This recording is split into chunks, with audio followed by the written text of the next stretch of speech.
Okay, hey, we've got a very special video of a story, a Salt House story from Lindsay, and Elisa Prinos videotaped it, and we're gonna watch it now. Ready? Are you ready? Go! I love being in nature, shake a shake, and moving my body, and being with my dog. We go for a walk at least an hour every day. He's just a happy little guy. Release control. I love music. I love to sing. I think music connects us to God and to spirituality in a way that a lot of other things don't. Yeah, I've always loved food. Not only do we need it to live, but it's this sensory experience that kind of envelops your whole body. I think whenever 2 or 3 people are gathered in love, you know, He's there. Food is a good way to do that. I grew up in church, and then I kind of like hit puberty and started realizing that maybe I'm not straight. There had been a lot of messages about that in my life and how, you know, God is not super cool with the homos, the queers. I felt like I constantly was having to hide part of myself to be at church. So for a long time it was just, oh, well, if I wasn't Christian, then maybe I would be queer. And then it was, oh, I'm queer, but I'm not gonna act on it. I became a missionary. I was in mainland Southeast Asia. I'd felt called with this organization since I was 15. So I just lied and I was like, yeah, sure, you know, straight and mixed straight pants over here. I experienced a lot of homophobia, and their homophobic things would be said in a room full of Christians. Missionaries, like their whole life was supposed to be about loving and serving people. And I would be looking around for that person to make the face to, you know, like the, what? Is this what's happening face? And everyone else would be on the same page, and there would be no one to make the face to. And I finally reached a point where it was like, this is dumb. Like, I am gonna be who I'm gonna be, and this is who God made me to be, and I believe that, but then I didn't feel like I fit in at church anymore. I was on worship team at my old church. I kind of reached a point where it was like I couldn't get myself to go, and then I showed up at Salt House. It's overtly accepting and welcoming, and that's kind of it for me. Like, I haven't turned back. I'm still kind of trying to figure out what my relationship with God and what my relationship with church looks like now. In other religious places, a lot of times it feels like, if you're not sure, like, why are you here? There is space within Salt House to have kind of that wrestling in those questions. One time in front of Salt House, I told, when I went through like some conversion therapy experiences, these 2 women that I'd known since I was 14 and had them, you know, just pray with me and stuff like that. At one point, I came out to them, and they asked me to pray to God and ask God if He made me queer. And when I prayed, what I heard from God was, I made you. And so I told them that, and they said, that's not an answer. Pray again. So I asked again, and God said, I made you. You are mine. They weren't super happy with the answer. When I told that story in front of Salt House, and I came to the point when I'd said, oh, God said, I made you, and they said, that's not an answer, pray again. Pastor Sarah literally went like this.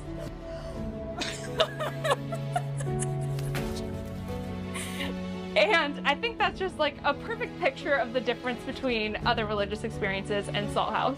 Because if I had prayed that same prayer and said that same thing to Sarah, she would have said, exactly, yes, that is the answer. You are made by God and in the image of God, and you are His, and you are loved. Having Queer AF that's also not only open to faith, but that's an integral part of the community has been really cool. Because as much as sometimes you feel like you have to mask your queerness in a faith community, sometimes it feels like you have to mask your faith in a queer community. So having the queer group is awesome because it's just like, we're all just us. It feels very much like home when I'm with those people. It's not easy to find friends like that. Good boy, Aloe. There will always be some remnants of trauma from what I've been through in the past, but maybe at Salt House, what feels like a wound now or what felt like a wound a year ago can eventually just be a faded scar. Ooh. Yeah. Oh my gosh. Isn't that beautiful? Oh my gosh. Okay, now your story is not gonna have like the soft focus around it and then like the swelling music at this moment in time, but maybe your story is coming up next. I'm gonna take one from the audience and just, oh, we're on. Okay, all right, here we go. Here's a couple more. I hopped a freight train. Oh, I love it when stories start that way. Isn't that the best? I hopped a freight train one night out of Tucson. Watching the stars, I made a realization and said, boys, this train ain't going west. We're headed south. This train's going to Mexico. There's a story in there somewhere. Somewhere. There's a story in there. Okay. I was afraid of heights. I took a ropes course with a group. Once above the ground, I freaked out and sassed everybody nonstop to get my mind off it until I was able to get back to the ground. I find that when you're scared, sassing helps. Sassing helps, yes. Okay, you know that talking up here is a fearful thing to do. So will you give all the hand claps and snaps that you can to Annie, who's gonna tell her story? Hi. I'm a little bit nervous, but yeah, so for those of you who don't know, I found Salt House about a year ago, a little over a year ago. And a few months after that, I had one of the biggest fearful experiences of my life. I found Salt House when I was coming out of school. I had just graduated college, and I felt very, very blessed to find a job in that economy. All of my professors had told me, you are so lucky to find a job in a recession. Take it. Take any chance you get. So I took the first chance that I got. And, you know, I felt really blessed because my dad had stuck his neck out for me in getting this job. He had been connecting with a lot of his colleagues and trying to help me get a job just anywhere.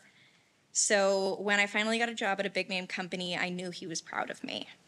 I've not always had the best, feeling of pride from my dad. He's never really understood that mental illness can be a lifelong thing. And so when he had a daughter that was born with anxiety, it was not exactly super understandable for him. You know, having a daughter that would get physically ill at elementary school because she was afraid of her teacher, or crying during nap time at preschool because her mom's lullaby came on the radio and that was just too much. That just wasn't understandable for him. So when I was diagnosed at 13, he was like, cool, temporary, she'll take some pills, she'll be fine. And I don't think it really set in for him until I was 15 and they tried to take me off the medication. And within 24 hours, I had gone from this semi-adjusted teenager, as adjusted as an anxious teenager can be. I had gone from that to panic attacks under the dining room table. And he said, okay, we're going back to the doctor and we're gonna get her back on the medication because I can't deal with that. So it meant a lot to me when they dropped me off at college. He took me behind my aunt's house to hunt for banana slugs like we used to when I was younger. There were no banana slugs behind the house. He just wanted to talk to me and not have people see him cry. This is one of the first times I ever saw my dad cry, but he said, you know, your mom and I'm proud of you. Specifically, not we're proud of you, I'm proud of you. I'd never heard that from him before. And he said, you can always come home, you know. But I never felt like I could because I was doing college. I got somewhere where a lot of people thought I wasn't going to be able to get. And they were proud of me for that, and I had to keep that up. And so when I got a job that my dad had stuck his neck out for, and so many people had advocated for me without even knowing me, and that job came with so many red flags that I overlooked, that I had to stay because I was so used to proving I deserved that spot. So I needed to prove it to my boss too. But the difference here was I had never had someone who actively wanted to see me fail no matter how hard I tried. And when October of last year came, I had had enough. I was in a spot where, sorry, I don't really talk about this a lot. I was in a spot where my commutes to work were accompanied with crying, and lunch was spent either in my car or in the bathroom trying to calm myself from panic attacks.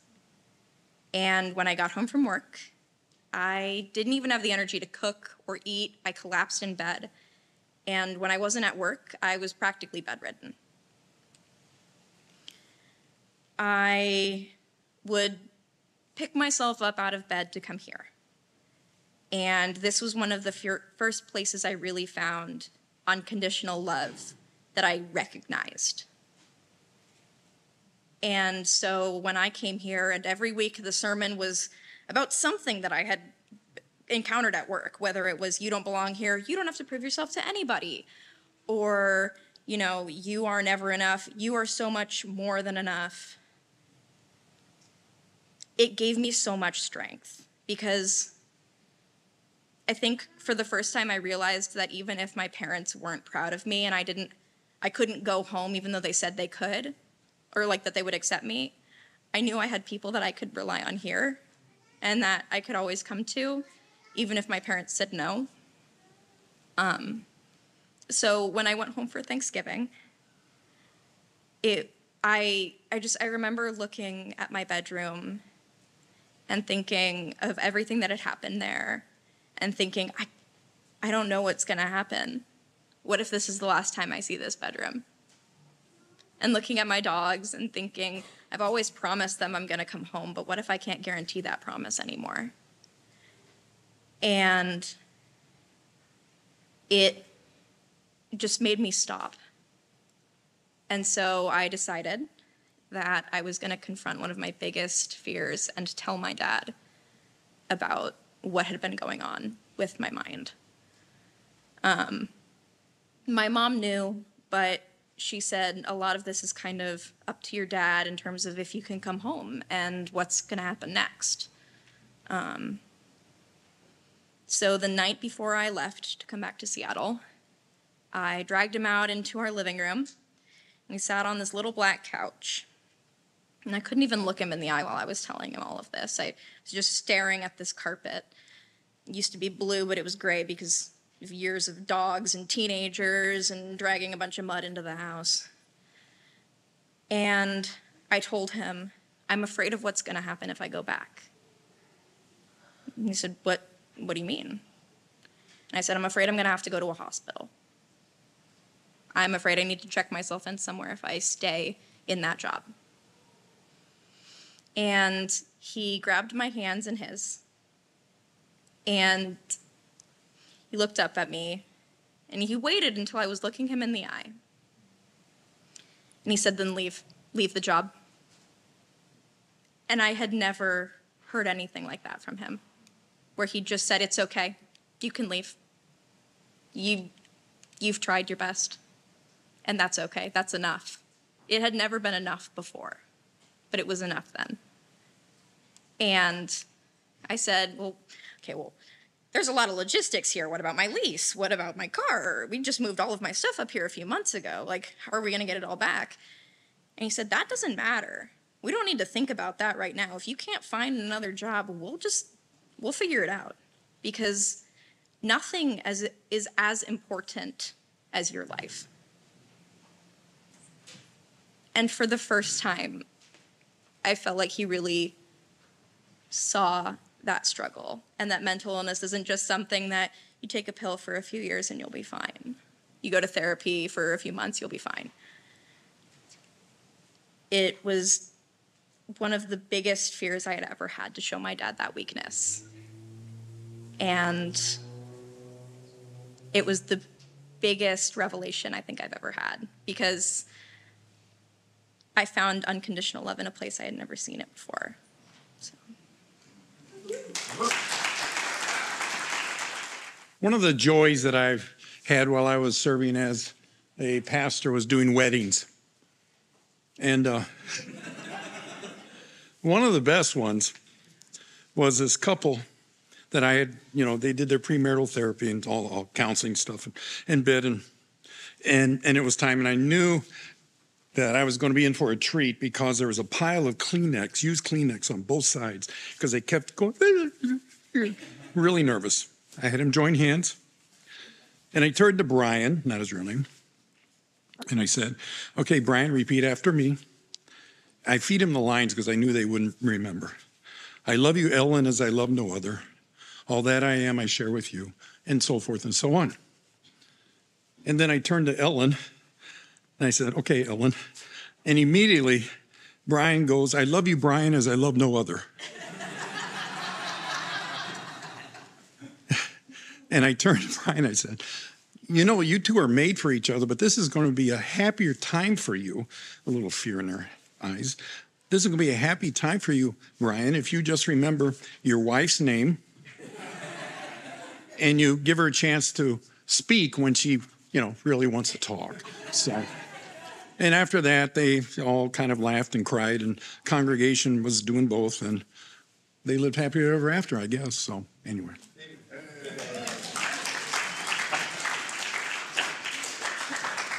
Thank you, Tim. Thank you. I'm starting to question my life choices here. Okay. One more story? Okay. Jim, we're going to invite Jim up to the Salt House microphone. Give him some love.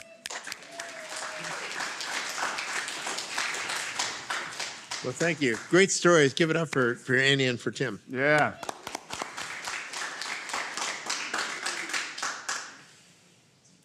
October 16th, 1983. We're sitting on a bed. It was a birthing bed. The midwife turns to me and says, now, Jim, I'm going to move my hands. I want you to place your hands where mine are so that you can catch this baby. So as she moves her hands away and I move my hands toward, that baby came out in a flash on the bed. I didn't catch her. Now, I had that same response. Oh, my God. But really, she landed on the bed. She was not very far, so she was perfectly safe. But what a sight. What an amazing sight. This child, a little bit greasy and bloody and full of vernex, but she's my child. I remember the first time I held her in my hands and put her on my forearm just to look at her and eye to eye stare at her. It was an amazing sight. It was an amazing feeling. I don't think I've ever felt love like that before.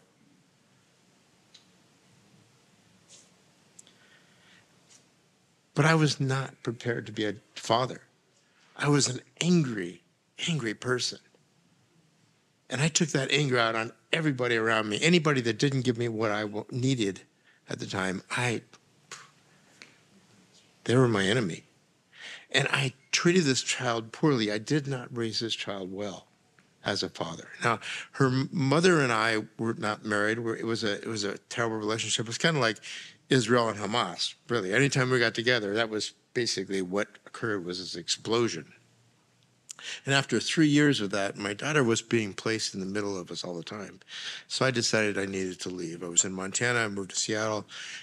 But I really worked hard to maintain a relationship with her and through the years. And when she was in school, it was a little bit less. But I still spent a lot of time with it. But I was so angry. And her mother also had her issues. And my daughter became very, very angry as well. And our times together were not real pleasant. And as she became a teenager and all those things start to happen, she and I had a difficult time. became very estranged. High school came along, got worse. After high school was pretty bad. Now, she developed an autoimmune disease. It was a pretty horrible disease called Hoffman's. And her blood clotted without no apparent reason. She was going blind. She had numerous episodes of pneumothorax, and it's extremely painful. She had to have shunts taken to pull fluid out of her skull cavity. Horrible life, but I wasn't there for her. I couldn't find my way. I would contact her, try to talk to her, but it never could gel.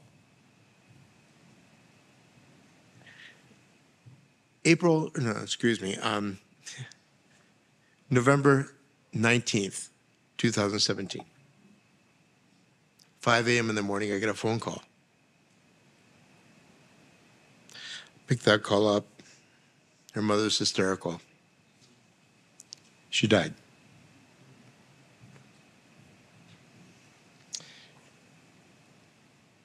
What do? I don't ever have the opportunity to be able to make it up to her. I can't go to her and tell her I'm sorry. Okay, I've got to do something. So I'll write a book. Or maybe I'll create a foundation for people that have that same disease. All these grandiose plans that really aren't real. But what I recognized eventually was that the one thing I never gave her was love. I never could open up my heart enough to be able to love her. So I went on a quest. That quest was to learn how to do that, learn how to love. How do I open this heart up, this crusted, cold heart? One day I remember walking up to the door of our house, reaching for the doorknob and recognizing that I was angry. And I knew I was going to bring that home and Maria would get the brunt of that anger. And I stopped myself. I took a couple of breaths. I walked in. And I was able to greet her warmly. I knew at that time, I can overcome this. I can do something about this rage. In time, lots of missteps, but I began to be more adept at being able to catch that anger, catch my rage before it blew up, before I blew it out. And now I think that I can honestly say that I've come a long way. Now I can turn to Maria and tell her that I love her. I believe she feels it.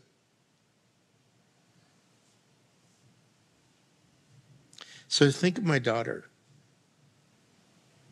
And I miss her.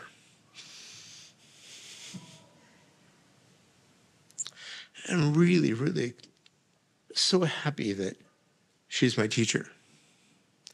Know that mythology, all the myths in the world, or so many of them, tell us that humans have to have a fall before we'll overcome. We have to have a crisis in our life before we'll grow up, before we'll take responsibility. I know now that that is not necessary. My daughter had to die.